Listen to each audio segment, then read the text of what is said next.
All right, guys, we're going to talk about verifying couples, making sure that we have a good couple, we don't get false couples, make sure our height and alignment is correct. All right, as we come under here, I want you to notice something. Come down here, you can see that the fifth wheel is not leveled out and flattened out against the apron plate. All right, if the fifth wheel is not leveled out and flattened against the apron plate, there's no possible way of getting a good couple. Also, your fifth wheel handle, it's out. Okay, if it's going to be locked, it's going to be down, locked in, it's going to be locked all the way in. All right, so let's step underneath now. And I always recommend everybody carry a flashlight. You don't need a big one. All you need is something that's, now we have LED lights, something you can stick in your pocket. Step up underneath in the back, because sometimes even in broad daylight, you're going to have dark spots, dark places. You're going to need a flashlight so you can see that the kingpin has not been engaged by the jaws of the fifth wheel. You also see there's daylight between the fifth wheel and the apron plate of the trailer. So you know this is not coupled, you can't pull it, you're not going to go anywhere. So if you hook your air lines and your light cord up and you start pulling out, you're going to wind up damaging the trailer and or the tractor. So we always want to verify these things. So when you're verifying the fifth wheel, you want to make sure the handle's in the lock position, there's no daylight between the fifth wheel and the apron plate, and you step around and you physically verify that the the jaws of the fifth wheel are locked around the shank of the kingpin, and you can see the head of the kingpin underneath it. Do you have any questions? No. No questions at all? Isn't that good? Okay. Okay. All right, here we go. I want to talk to you about verifying your height and alignment from the dolly to the rear trailer. All right, first and foremost, I want to make sure that you always position the dolly with the tractor first and foremost. We don't hero hook. You don't put the trailer on the lead, the dolly on the lead trailer, then try to go underneath it, because from the distance that the tractor is from here, you're talking about a 28-foot trailer, you're talking about almost 40 feet from where you're sitting, you can't effectively verify your height and alignment. So position your dolly first. Now if you look at this particular dolly, come around here, I can look underneath, but I can't see the head of the kingpin from here, so I'm going to have to step underneath. If I look underneath,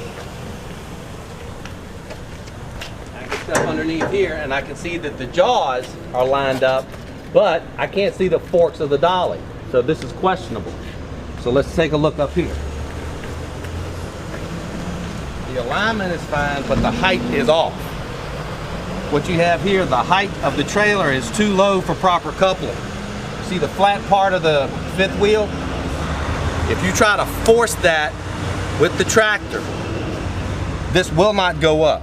You have two flat surfaces together. What's going to happen is you're going to put too much force on it. The front of the dolly is going to kick down, the back of the dolly is going to kick up, and you can see this happen once here to this trailer. There's some slight damage on the trailer. If you hit it hard enough, the forks of the dolly will go through the front of the trailer, which is going to cause an on-property crash. We want to avoid those. All right, so Chris, you tell me, in this particular situation, if your dolly was here, what would you have to do to be able to properly couple? I would have to raise my landing gear. All right, and how would you do that? 3 points of contact, low gear, raise it up. Right, exactly right. And if you needed help, what would you do? Seek assistance. Seek assistance. Somebody can help you out, because sometimes the landing gear can be hard to do. Right. All right, that's the only way we can properly do this, but that's how you have to verify it. You're verifying your height and your alignment. Now, if the height of the trailer is high enough to where it's going to ride up the ramp, you want to have it lined up with the pivot point of the fifth wheel, because if it's too high, then you have the danger of running the fifth wheel underneath, and it could jump the fifth wheel, or you could kick off to the side, and then your trailers would crash together, causing damage, right? That's another reason, because if you hero hook, you can't tell that from 40 feet away. All right? So make sure your height and alignment is good. Make sure that the trailer, the apron plate, is lined up the ramp, not above the pivot point of the fifth wheel. So ride up on it and couple it correctly. All right? Okay. What I want to talk about here is space out on the yard, or lack thereof. We have a tight yard, right? So we understand we have to work in tight spaces. Now, we've had several crashes over the course of the year, hit parked vehicle or hit a stationary item, things of that nature. So we need to look at our reference points when we're backing up. If you come around here, I want to show you this particular instance. Let's look at this vehicle. Now, if you come in, set up and follow through is everything. You want to set up to back into this particular lane right here. So I want you to come out here and take a look right down the side. If we look where the back tire is and look where the front is, now the lane, the width of the lane doesn't change. The width of the vehicle does not change. So when we're backing into a lane, you want to look down the length of the vehicle. Pay attention to where the back wheel is, but don't forget where the front is.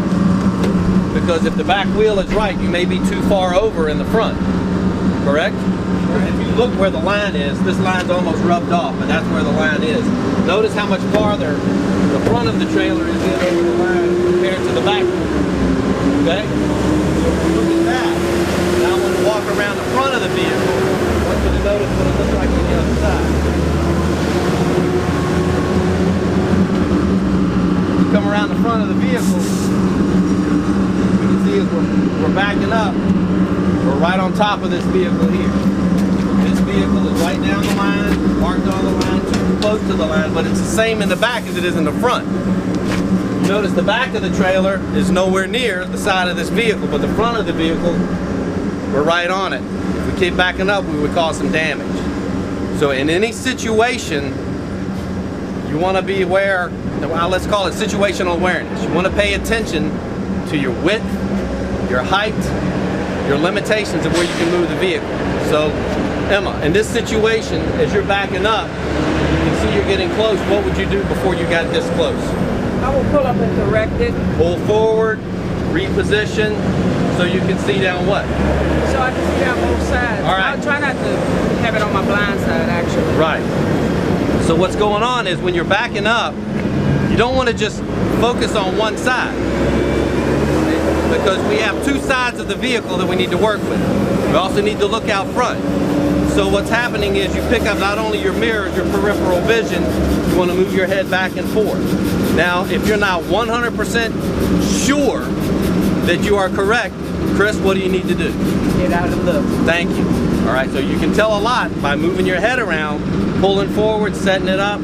If in doubt, you stop for a second, get out, walk around. If you have to walk back and take a look. Now, in this particular situation, say we get out, we stop, walk around, we look, we say, oh, that's close, right? Right. Pull up, reposition, back in a safe space. And if we get somebody also to move that vehicle because it's too close to the line.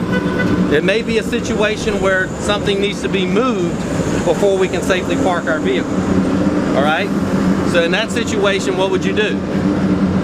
Contact dispatch. Contact dispatch. Contact your supervisor, somebody that's on duty. You don't have to do it all yourself.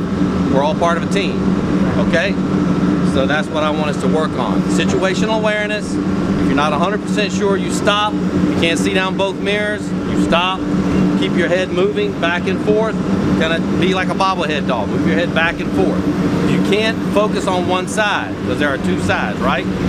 All right. Thank you very much. Appreciate your attention.